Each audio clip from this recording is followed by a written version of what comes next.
lecture. The award that we're celebrating today was named after the first board chair of the Citizen Advocacy Center, which for more than 3 decades was a resource for public members serving on healthcare professional, regulatory, and certifying boards. When CAC ceased operation, I.C.E.'s Public Member Committee took over the responsibility for this award. Ben Shimberg was an icon in the credentialing world. He believed that public members help credentialing organizations be accountable to their stakeholders and fulfill their public interest missions. Shimberg Award recipients are individuals or organizations whose careers or missions advance public membership and accountability in regulation and credentialing. Recipients of the Shimberg Award are asked to deliver an address, and that's why we're here today. And we have 3 speakers. Diane Millett is the Registrar and CEO of the College of Health and Care Professionals of British Columbia. The college regulates 9 health professions. Bradley Chisholm is the founder and principal of the Regulators Practice, which is a boutique consulting firm that supports regulators and those dedicated to public service by providing leadership development, governance support, strategic planning, board assessment services, education, and more. Jocelyn Stanton is a longstanding public member, serving on many health regulatory boards and committees in British Columbia.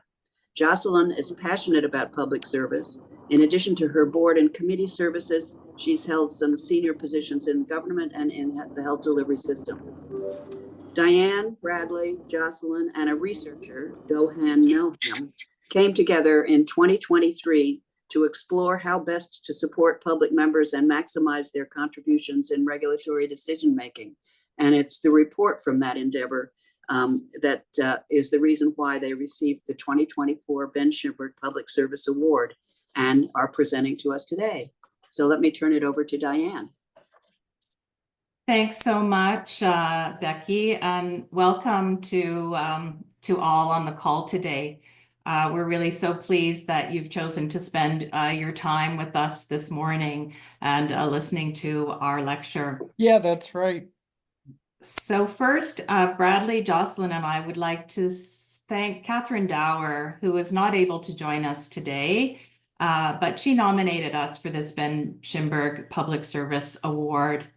And it's such an honor to receive this award and for others to recognize, I think, our very small contribution to the conversation about the importance of public members in the study we did on how to maximize public member value and meaningful engagement. You know, today I know that we follow in the footsteps of giants who have come before us and given this lecture. And our hope is that our conversation today can spur ongoing conversations about the future of regulation and certainly the importance of public members. In our province, we start all of our presentations and meetings with a territorial acknowledgement. So we would like to just take a moment to acknowledge that Bradley, Jocelyn, and I are located on various traditional territories of diverse Indigenous peoples, and we recognize our responsibility to honor and respect the 4 directions, the land, waters, plants, and animals, and ancestors.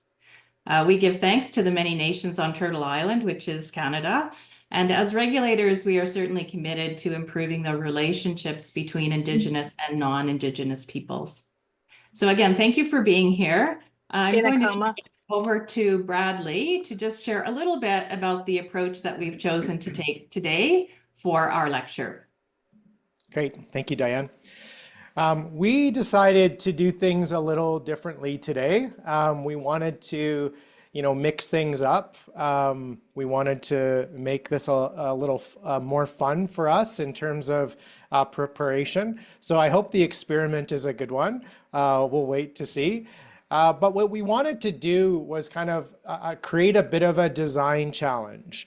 We were inspired by the Futures Report that your organization published in 2023, The Future of Credentialing, and specifically around kind of how foresight was used in order to, help think through, the themes and come to the themes of that report. So we were inspired by this foresight approach and wanted to take a bit of a creative twist on how we would talk about some of these issues. We also believe that there is power in sometimes taking away the typical constraints that we have around us as regulatory bodies and credentialing bodies, and think about the future in a different way. I think that can have some really profound effects in terms of when we start to identify and become more aware of what are some of those constraints that we're working within. Sometimes we kind of lose sight of those. So we wanted to kind of use this divergent thinking approach without a whole lot of constraints and just see, what kind of conclusions would we draw in that type of environment. We wanted to use the idea of scenario planning, the power of scenario planning in environments of, that are volatile, uncertain, complex, and ambiguous, which we think all of us are working within right now.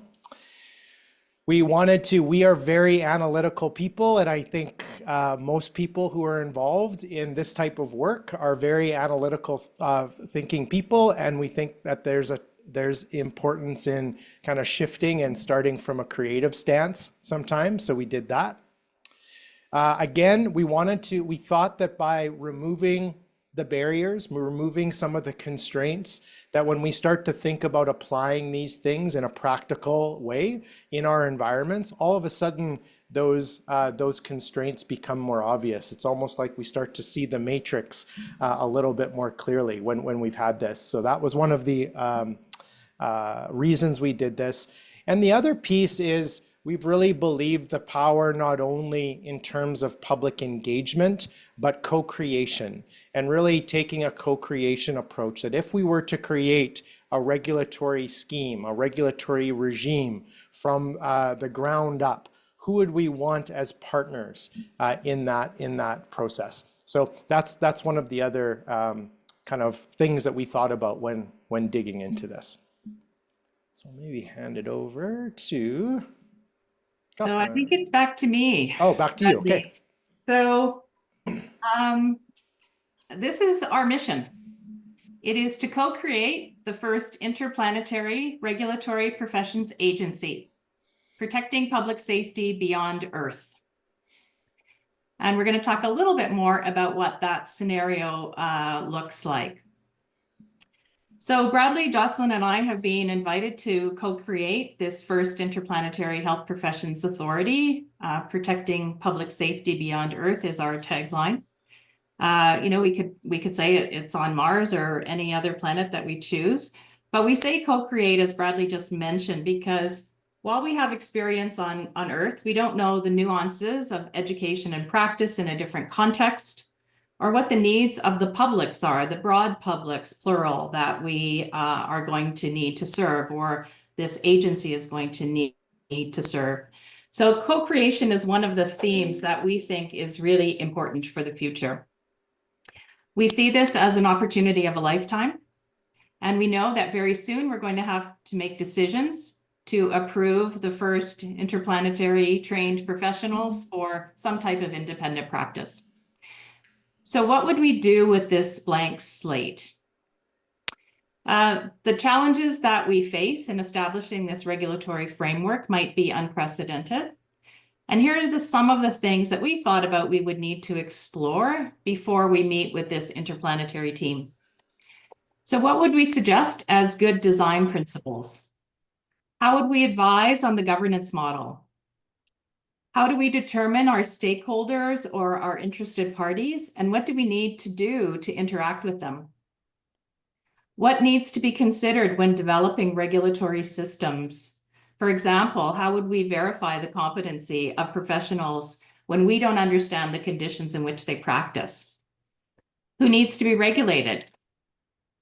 Do we connect Earthlings with non-Earthlings?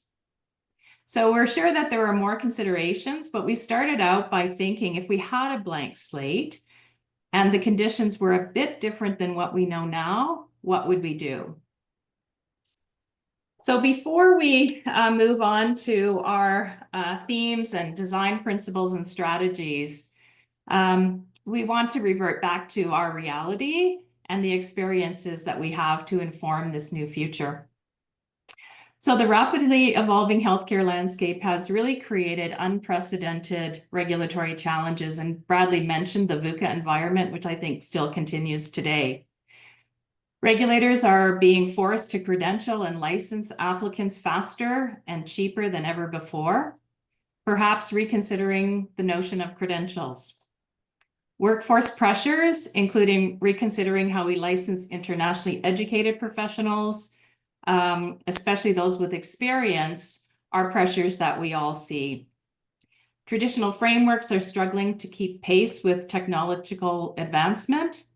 So our digital transformation efforts are not advanced enough to take real advantage of artificial intelligence or machine learning.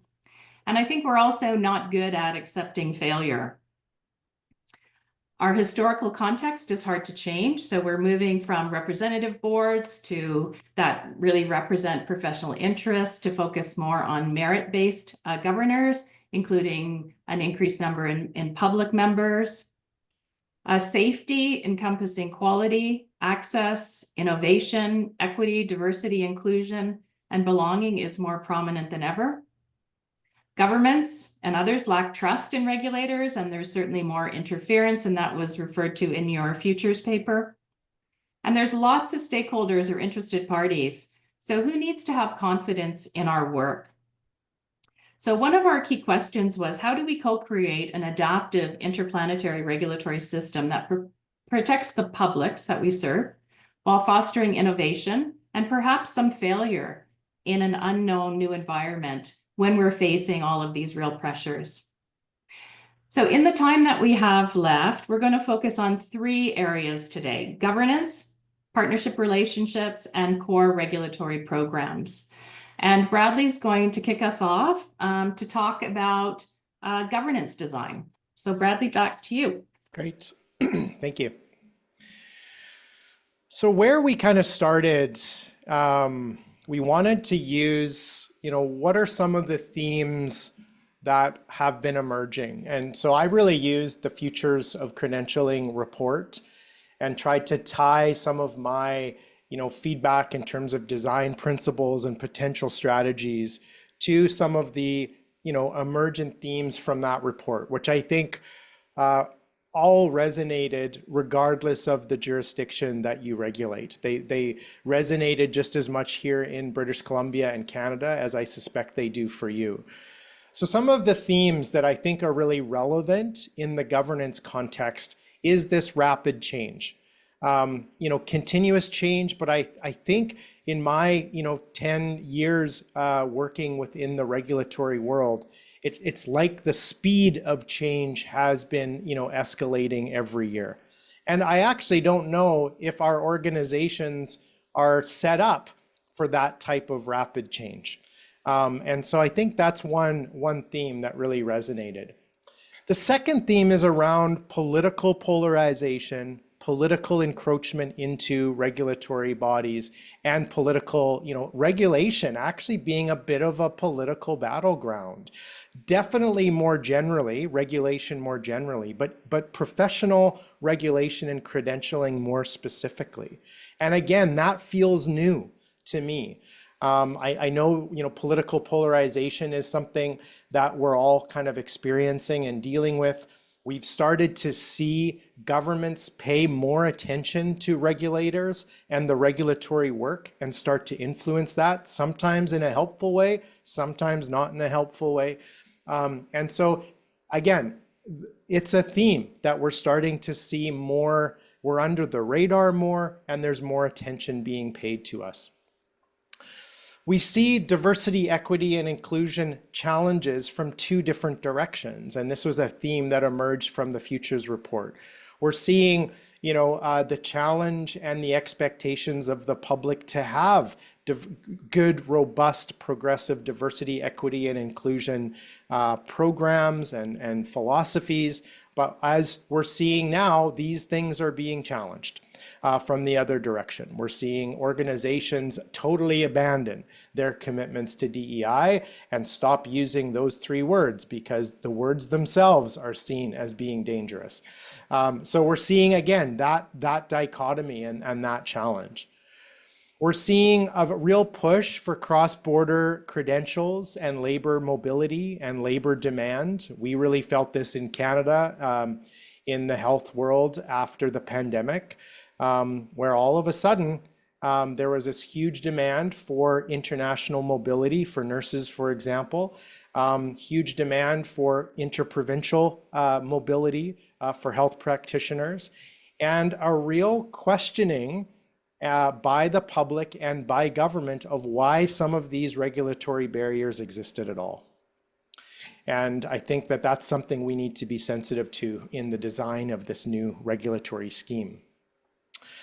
Political polarization we've talked about, but also between jurisdictions. So if you combine political polarization with the need for this cross-border mobility, if you have different jurisdictions kind of going in different directions in terms of regulation, all of a sudden interstate, interprovincial, intergalactic mobility becomes more difficult.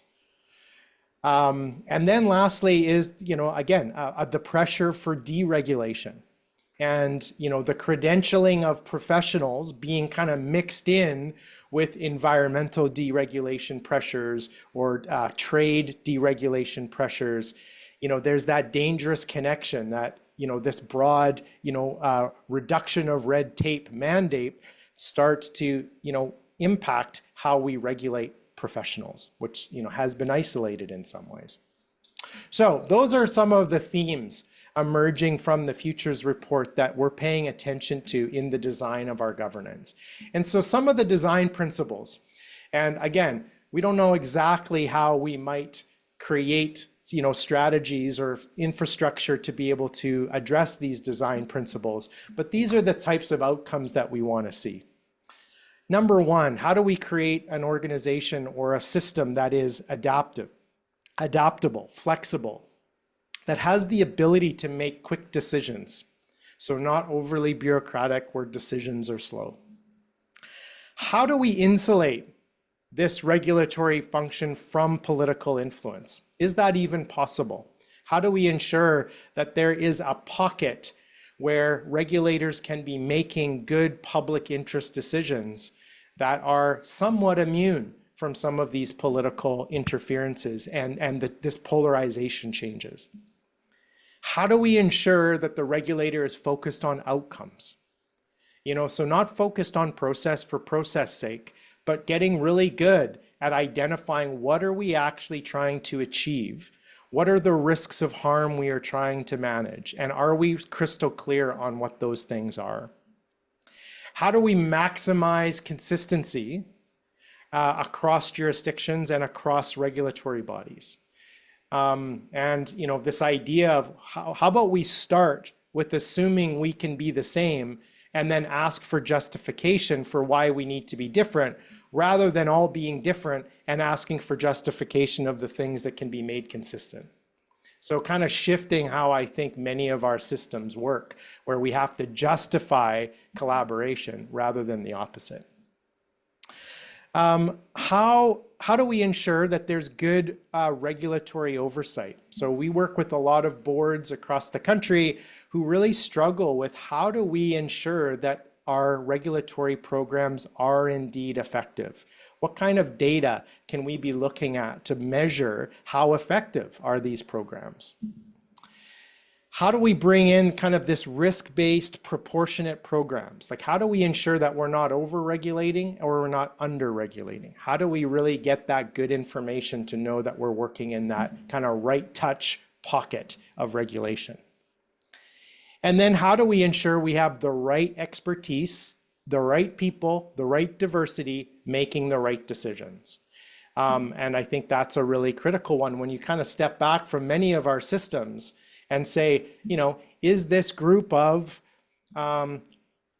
realtors really the right group of people to be making some of these governance decisions?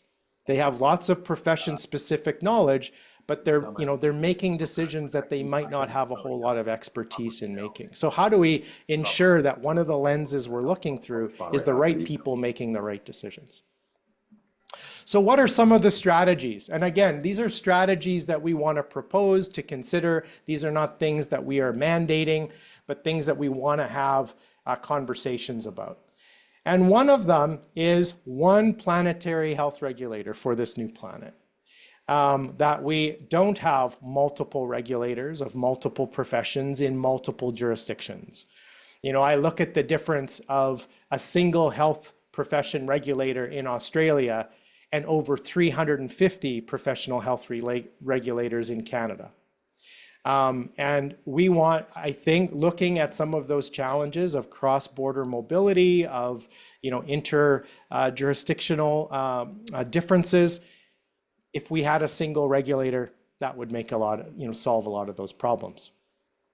Having a small board of competent governors.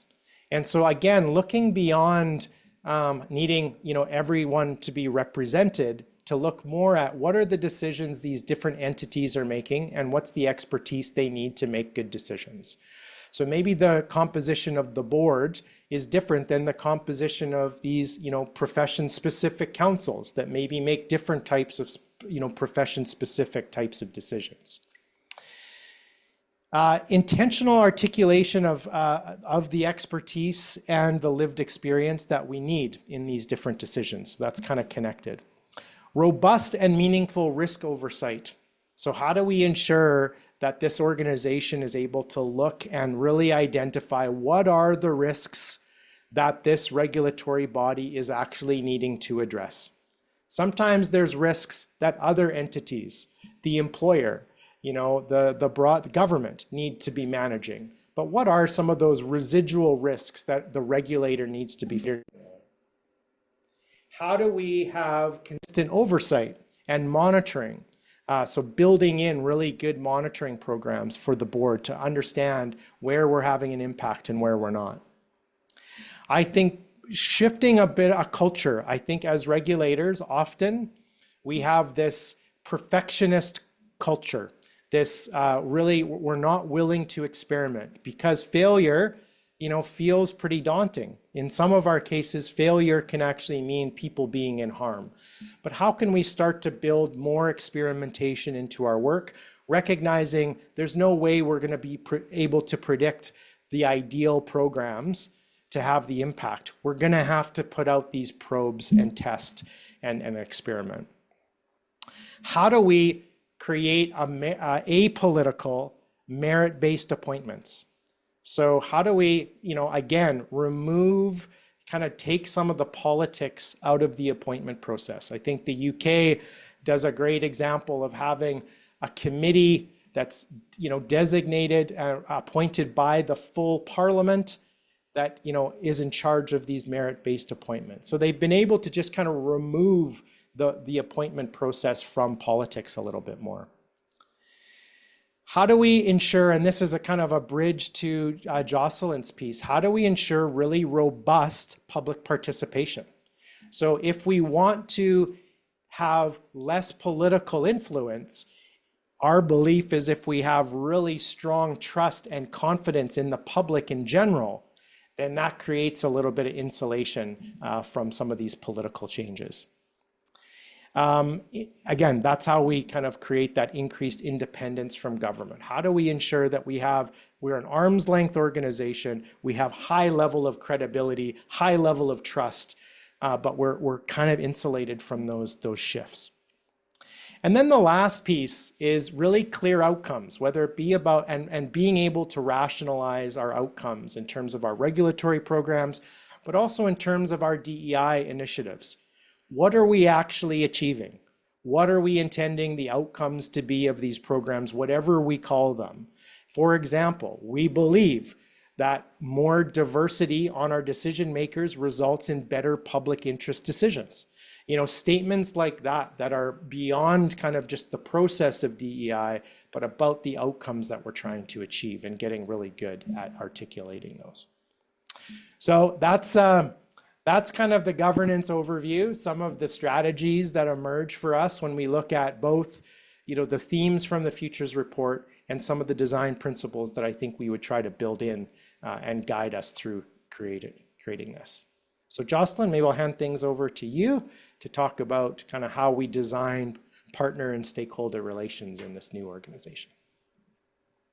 Thanks, Bradley. It's a pleasure being here this morning and a total honor to be giving this presentation. I'm really, really passionate about governance in the public interest. And so I'm going to be taking a bit more of a deep dive into the partner relations. And again, pulling from the Future of Credentialing report, what I noted is two main areas, which is a lack of trust in public institutions and expert opinion.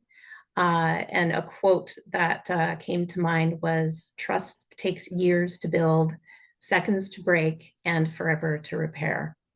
Layered on top of this, of course, is what Bradley touched on as well, which is the increased sociopolitical polarization. And of course, everyone is seeing this play out on social media globally and at an increasingly compressed time frame. Information has not spread this fast ever in human history. It is absolutely unprecedented. The second element that I noted out of the report was the reputational risk to regulation, professions, and expertise, and credentialing bodies are all being influenced by online ratings. And as the report itself noted, quote, "This is predicted to continue to grow in scope and sophistication and will play a greater role in shaping the quality perceptions of professional services." So with this new regulator, this interplanetary regulator, this really, really puts into fast focus that we absolutely have to set the right tone for meaningful public engagement and transparency to establish and maintain trust with the public. And that will never end. That will be a continuous process. And further, we can't assume that what works on Earth will work elsewhere on other planets to build this trust. So with that, the design principles I was looking at were, of course, meaningful public and stakeholder engagement. What are some ways that we can ensure that the public and all our stakeholders feel there is value and authenticity in the engagement process? Secondly, how can we integrate the public perspective in decision-making? What are some ways to ensure that that voice is coming to the table in decisions? Thirdly, stakeholder confidence in regulators. And that is something that is not only just the general public, but various subcategories of stakeholders as well. And then, of course, finally, transparency and accountability. How can we ensure that the work that's being done is done in a transparent and accountable manner? So some strategies to consider. First off is the public participation methodologies. There's many types of methodologies. One in particular I'm more familiar with is the International Association for Public Participation. And that looks very much at the inform, consult, involve, collaborate, and empower, sort of different aspects of what public participation can be. And when it comes to public engagement, the biggest question of all, or I guess the biggest approach to understand is know your audience. What are they looking for? Where are they at? Observe what works best for your audience and not a top-down approach. Further, how to integrate the public perspective into governance and regulations. What is the interplanetary other planet experiencing? What is meaningful to them? And additionally, how is this regulator accessible and understandable for the public? What language is being used? On a different planet, for example, there'll be its own lingua franca, so to speak. Use their language and their approaches. Have public portions of board meetings or committees be broadcast on social media as an example of ways to have that more transparent approach. Perhaps they're available as webinars as well, and invite the public to participate or attend in person. Create opportunities for town halls that can be both digital or face-to-face, and those can take place beyond board meetings. Another idea is to take other ideas for engagement that could include research areas in regulation, Of course, there's always opinion polling, including awareness of the regulator. The next strategy to consider is, of course, having public dashboards reporting on performance metrics, for example. So perhaps there's been public participation on some surveys or studies, perhaps reporting out on statistics, and this sort of thing can be reported out annually to continue the transparency and really the public conversation, the back and forth between the regulator and the public. Another element, of course, is Indigenous cultural competency, and this is something that here in BC we've been working quite a bit on, educating ourselves on the Indigenous perspectives. And is there some way we can apply that learning to a new planet and learn and adapt our approaches to this new population? And how can we avoid a colonial mindset and rather adapt to the needs of the new planet's needs? Additionally, we could also provide ongoing and meaningful public feedback process where there's like a no surprises approach. And so that the public there feels like they are continually being updated and that they have a clear understanding of what's going on.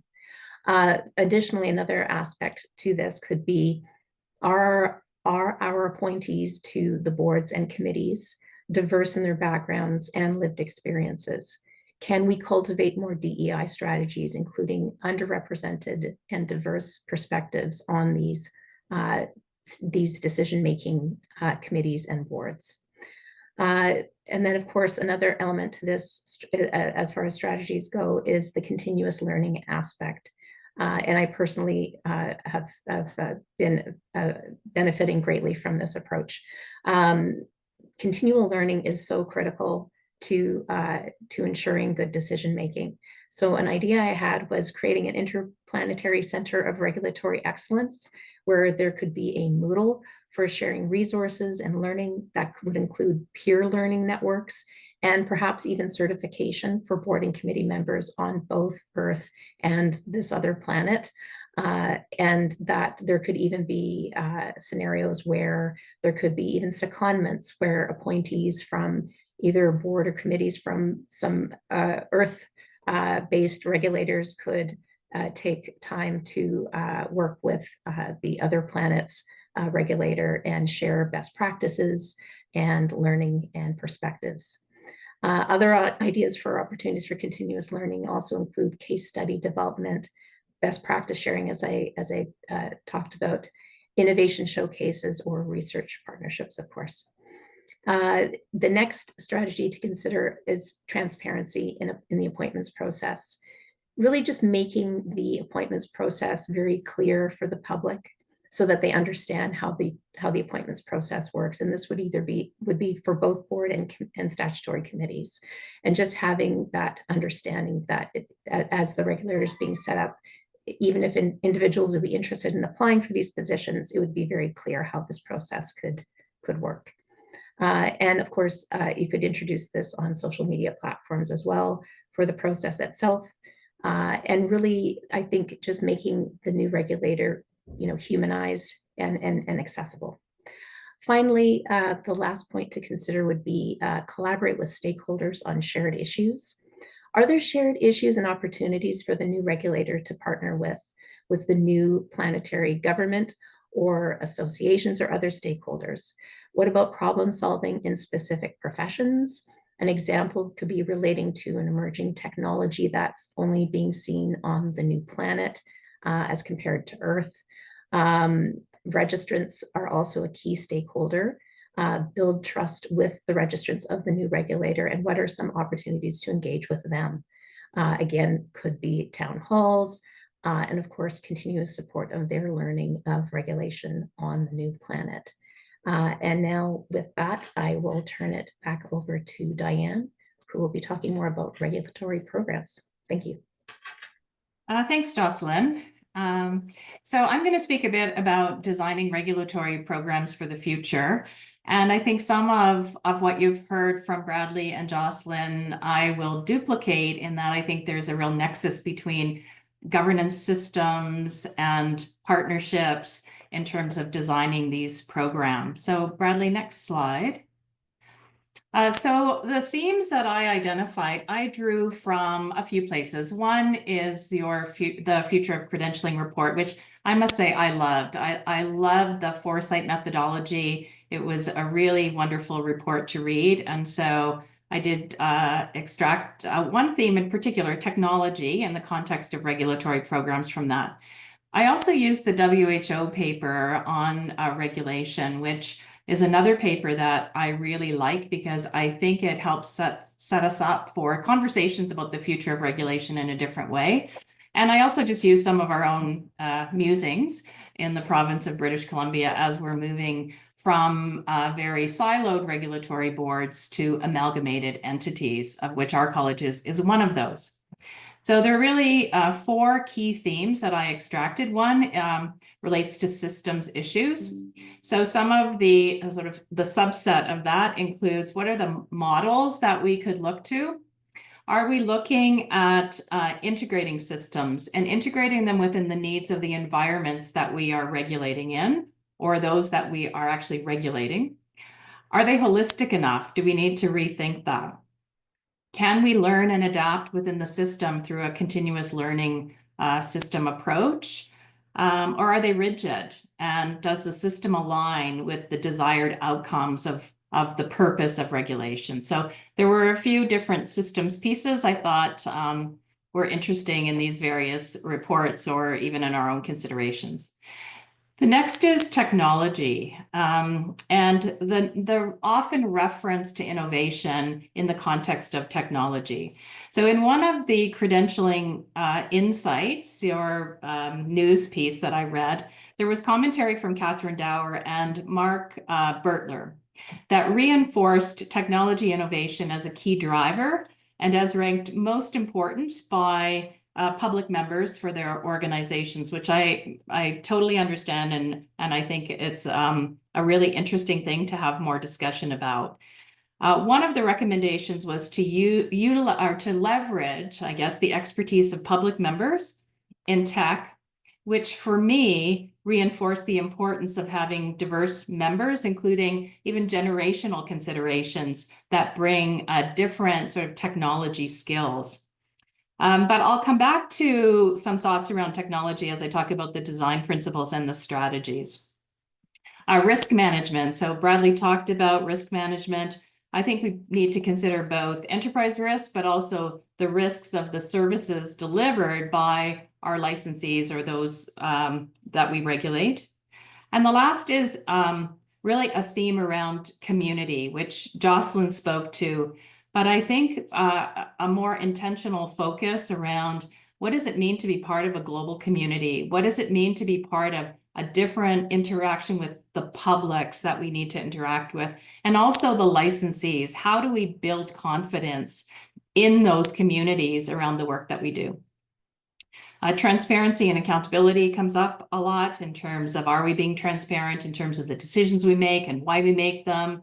And also, are we considering the system needs that exist in those communities that we interact with? So those were the 4 broad themes that I identified as I was reviewing the reports, but also thinking about this presentation. In terms of design principles, I think one of them is to really think about flexible frameworks. And certainly in this new interplanetary model, what exactly do we need? Can we think outside the box? The WHO paper does a really nice job of laying out a continuum of regulatory frameworks, from negative regulation right to sort of very traditional regulation that we know today. So what is it we really need in order to accomplish what we want, which leads to the second point around defining the benefit to the publics and the system. So what's the nexus between the model we use and really what we're trying to accomplish? The next is around, I think in these models, we really need to tolerate risk. And that's my link to technology and innovation, because the more I think about innovation in our own organization in British Columbia, the more I realize that in order to innovate, we have to be able to tolerate risk. And I think that historically, at least in my experience, Those that work in this community, as Bradley said, are very analytical, and they're less risk tolerant than what we might need in order to move ahead with innovation and technology. So I think for both staff, I think we need to ensure that there's some psychological safety for staff so that they aren't worried if they attempt to innovate, that their jobs are on the line or something negative is going to happen. And I think also for our boards, I think there needs to be some conversation about what's the level of risk that can be tolerated in order to proceed with innovation. So I think it's a really important piece that we all need to define, what is that level and how are we going to support people changing their perspective about risk so that we can in fact innovate.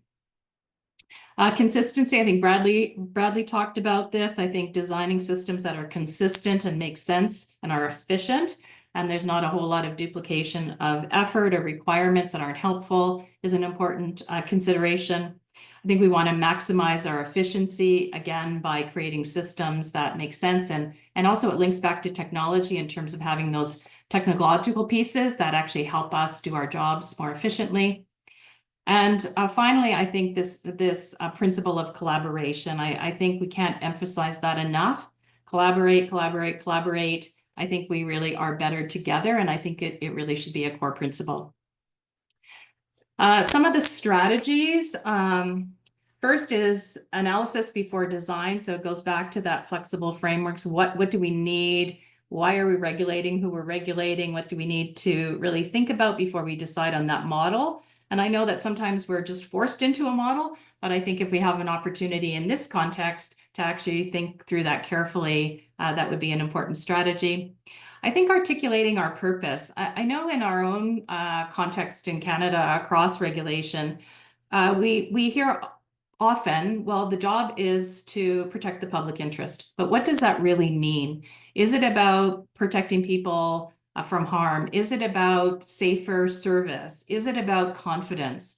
And I think articulating our purpose more clearly would be helpful. I think playing in regulatory sandboxes kind of speaks to innovation. I think there's lots of little things we could be doing to test out new processes, new systems that would be helpful in this new world. And again, linked to that is, I think in doing that, you have to be able to accept that you might have some failure. If we think about how many tech startup companies are actually successful, or how many little projects have we done as regulators that, just they don't quite work out as we think they might. I think we have to be able to accept that. I think sharing or developing cross-agency knowledge and approaches, again, it speaks to that community and collaboration. I think that's really important.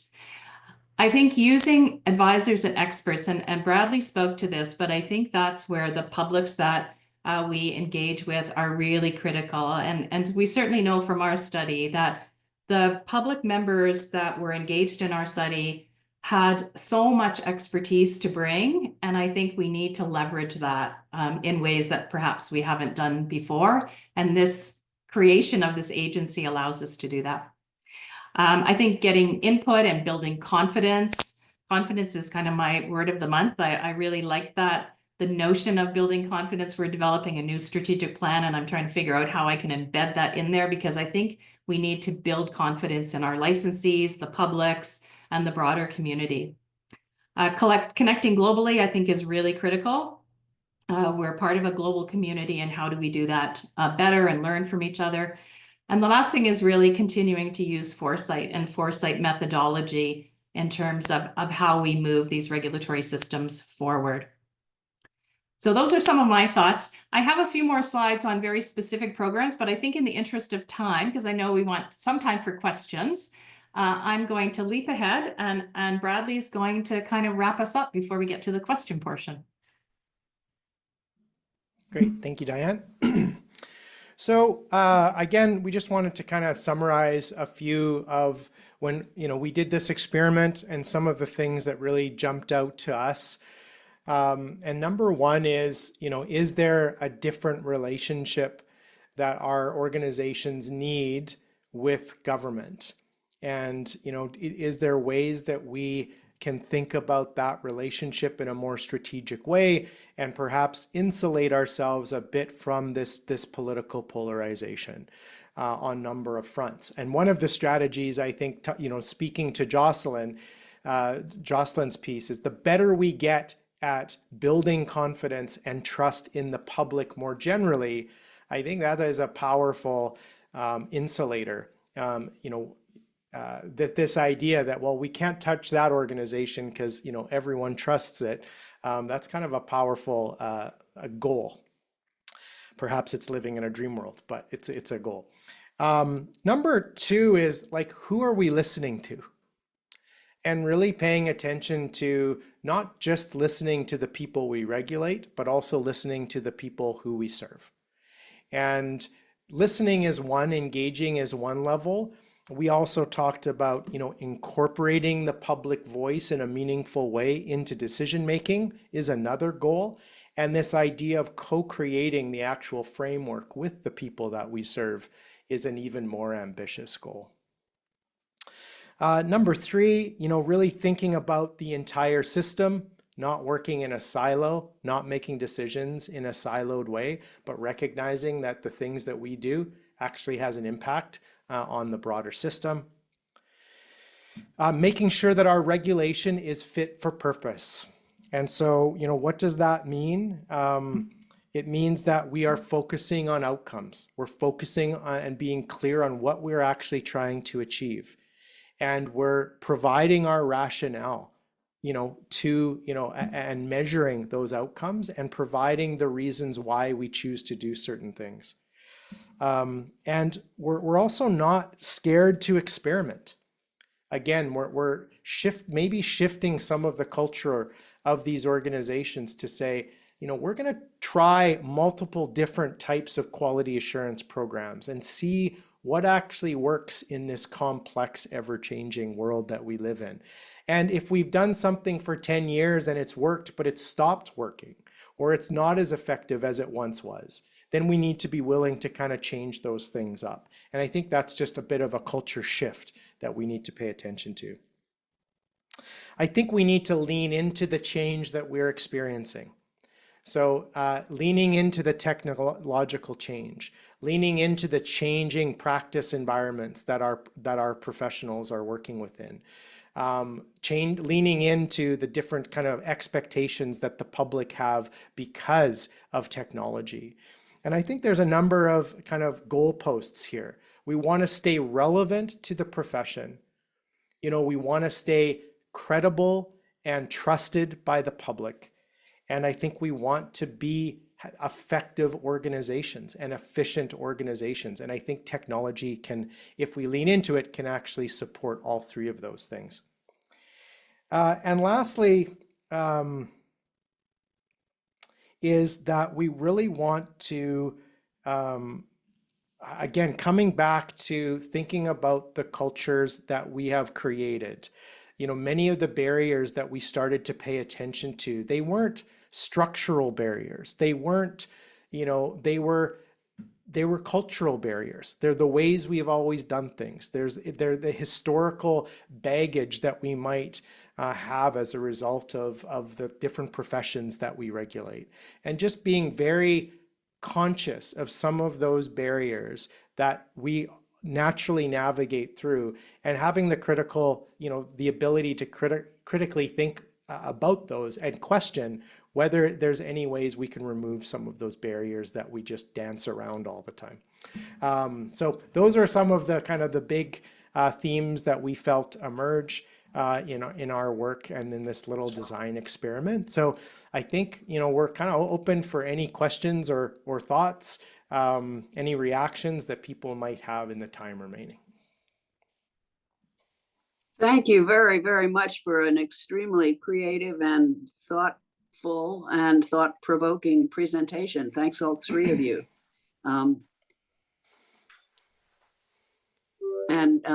Allison, will you help me watch for hands raised? Absolutely. Does anybody have a comment or question they'd like to pose? It looks like Alexander McDonald is first up here. Hi, Alex McDonald. I'm a public member of the Board of Canadian Registered Safety Professionals. Bradley, thank you for the summation at the end. You really kind of attacked a bit one of the big questions I had, which was the whole piece around political engagement, which can sometimes turn into political interference. And I'm thinking specifically about incidences of very public disciplinary processes with members of regulated professions. So we have an example of a regulated professional who does harm. The regulators going through the process of doing the investigation and the discipline, and oftentimes politicians want those very public issues to go away. Also, the public sometimes doesn't reach out to the regulator. The first thing they do is they reach out to their local representative. So you talked a little bit about some of the things that can be done. Is there anything else that can be done to kind of not create a firewall between politicians and the regulatory body, but instead to kind of, I suppose, control some of that interference that can possibly happen? I think the one thing that comes to mind, because again, political interference is not always a bad thing. And so I use the example of the political, I don't know if it was there was some interference, but the political pressure after the pandemic in relation to internationally educated nurses in Canada. It forced Canadian nursing regulators to justify the rationale for the barriers that existed. And you know what? We couldn't do it properly. And so I actually think, how do we ensure that, that there is still some interference there is still some pressure, but that we don't we're not flowing in the wind as we see this political polarization. And one of the things I think has the potential is in British Columbia, we have two different pieces of legislation that have created offices of the superintendent. And so they are somewhat removed from the line ministries in government. They're somewhat independent, but it's almost like the Professional Standards Authority in the UK, where it's an independent oversight body that I think is paying more attention to how to appropriately oversee these organizations. I think when you leave it to ministers who don't even know what regulation actually is, and again, because they jump into these roles, they don't have the background necessarily, and all of a sudden they start getting these pieces of feedback from the public, and they don't know how to respond. So their default is just the action button, And I think that by removing that a bit and creating a bit more of an intentional oversight process, I think you allow for there still to be pressure, but it not to it to be a bit more anchored in principle rather than anchored in that political, polarization. So that's the one kind of shift that I would possibly make. Thanks. Really, really great answer, Bradley. Thank you. Tom Granitor. Sorry, I was reaching for the button. That was a really interesting presentation. I really enjoyed it a lot. It was fun and thought-provoking. And I'm going to ask any one of you to answer this question. It has to do with some of the tensions that are kind of inherent in your recommendations, specifically around against our core idea, of regulation and what we do, which is standardization. And one of those tensions is with innovation. And the other of those tensions is with what you suggest, or what I think you guys do in Canada, which is risk-based regulation. So risk-based regulation creates a challenge around fairness, maybe not. And innovation always stands is a challenge for quality improvement in general, which seeks to standardize, but at the risk of perpetuating structures and processes which may outlive themselves.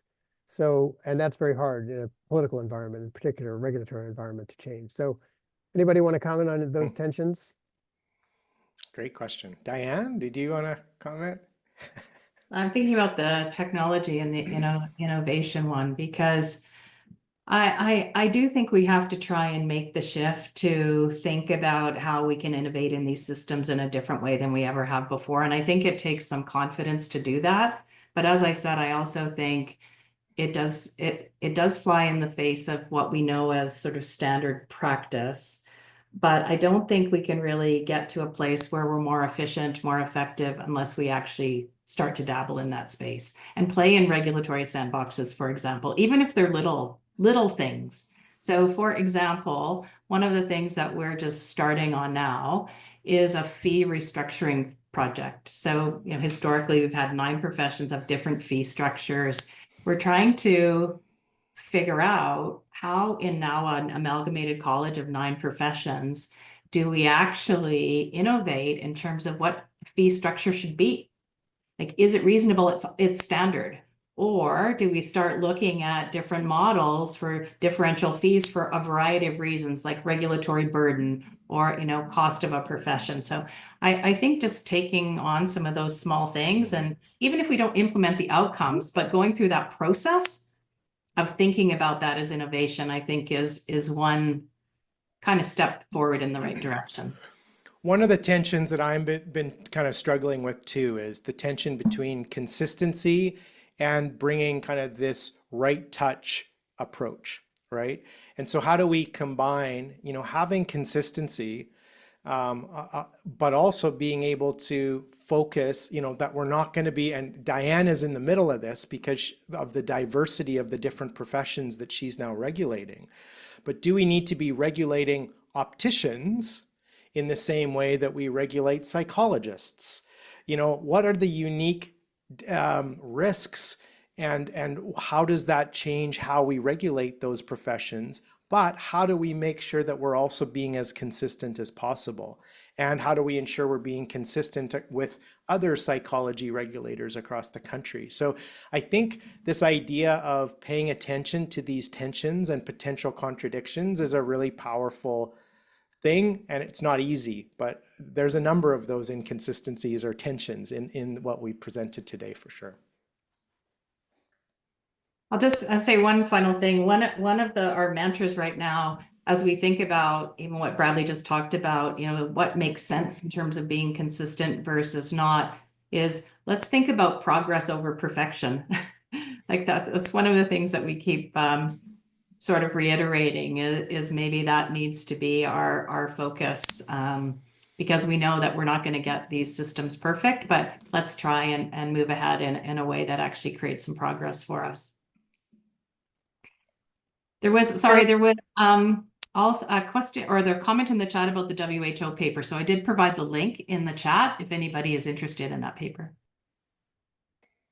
Thank you very much. Unfortunately, we've come to the end of the hour, and Allison has gonged me and said we need to stop, and which is very sad because this has been so enlightening and so creative, and I really appreciate appreciate everything that's happened this morning. So thank you very much. Thanks for everybody for participating. Thanks, everyone. And thank you very much for all 3 of our speakers, and congratulations again on a well-deserved Shimberg Award. Thanks for having us. Thank you. Absolutely. Thank you all. We'll see you next time. Bye.